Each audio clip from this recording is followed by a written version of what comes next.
सुमित्रा, क्या बात है, तूने कटहल में इतना तेल भर दिया? रोहन और प्रिया ने सब्जी छुई तक नहीं। मालकिन, मैंने तो रोजाना की तरह ही सब्जी बनाई थी और कटहल को थोड़ा फ्राई करके बनाया था, शायद इसी वजह से तेल दिख रहा होगा। और मिर्च मसाले बिल्कुल भी नहीं डाले खाने में, बिल्कुल फीकी बना दी।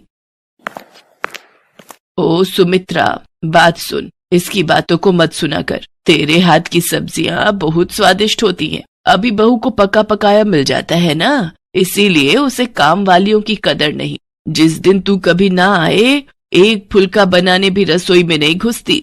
सब खाना बाजार से ऑर्डर होता है। अच्छा सुन, भिंडी की सब्जी रखी है। कल रात ये सब खाना खाने होटल चले गए, किसी ने सब्जी छुई तक नहीं। वैसे क्या बात है, तू थोड़ी परेशान लग रही है। अब तेरे आदमी की तबीयत कैसी है? अभी तो डॉक्टर ने पैर का बहुत खर्च बताया है, पता नहीं कोई रॉड डलेगी तभी ठीक होगा। अच्छा चलती हूँ माता जी। सुमित्रा एक गरीब औरत थी। जब से उसके पति के पैर का एक्सीडेंट हुआ है, तब से वो मजबूरी में यहाँ कोठी में रोटी बनाने का काम कर रही है।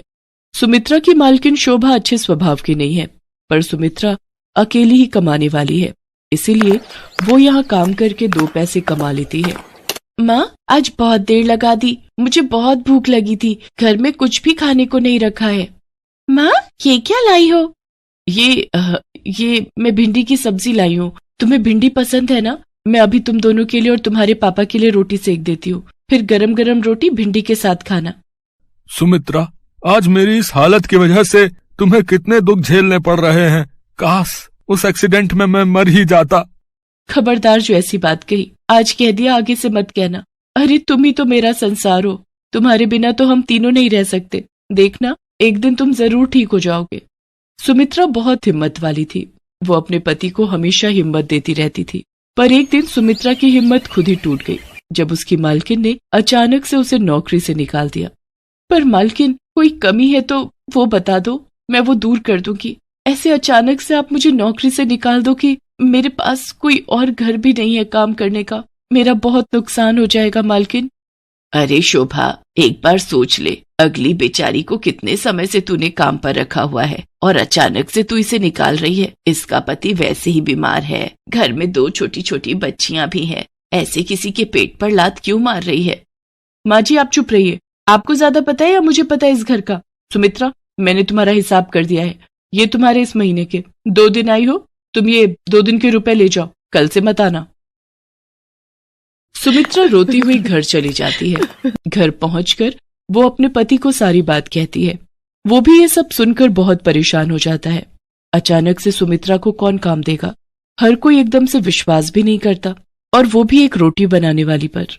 सुमित्रा शाम का खाना बना रही थी कि तभी उसके दरवाजे पर खटखट होती है। अरे माताजी, आप और इस समय? आइए, अंदर आइए। सुमित्रा, आज सुबह शोभा ने जो भी किया उस बात से मुझे बहुत ठेस पहुंची है। मैं मंदिर के लिए निकली थी, पर मेरा मन मंदिर में भी नहीं टिक रहा था, इसलिए मैं तुमसे मिलने चली आई। मैं शोभा को तो नहीं सुधार सकती, पर मैं तुम्हें एक सलाह देना चाहती हूँ, अगर तुम मानो तो। जी बोलिए माताजी। सुमित्रा, ये 10,000 रुपए रख ले और इनसे खुद का कोई खाने का ठेला लगा ले। वैसे तू छोले भटूरे बहुत ही अच्छे बनाती है, अगर तू चाहे तो छोले भटूरे का ठेला शुरू कर सकती है। आजकल लोग छोले भटूरे खाना बहुत पसंद करते हैं, और आगे सर्दियों के दिन भी आ रहे हैं, तो तेरी अच्छी खासी बिक्री शुरू हो जाएगी। पर माताजी, आप मुझे इतने सारे पैसे दे रही हो, मुझे अच्छा नहीं लग रहा। सुमित्रा, ये पैसे मेरे खुद के हैं, मैंने जोड़े हुए थे, और फिर इन रुपयों की मेरे से ज्यादा तुझे जरूरत है।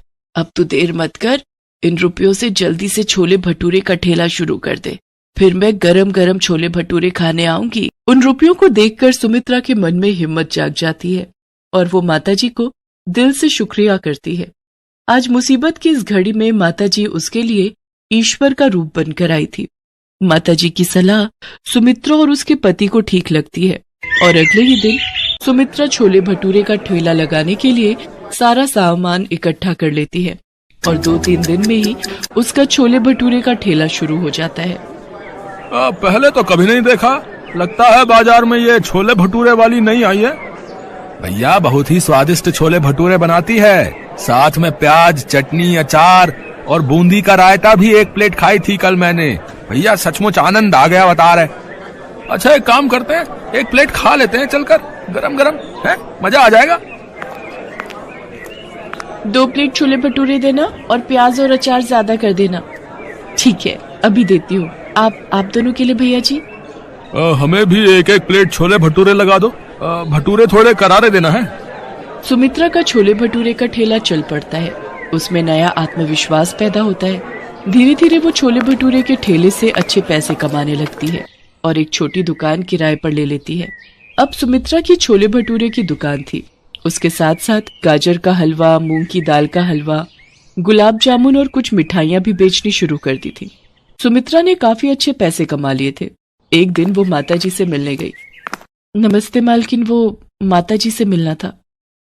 माँ जी का 15 दिन पहले स्वर्गवास हो गया। शुगर बढ़ गई थी और फिर काफी तबीयत खराब होने की वजह से डॉक्टरों ने जवाब दे दिया था।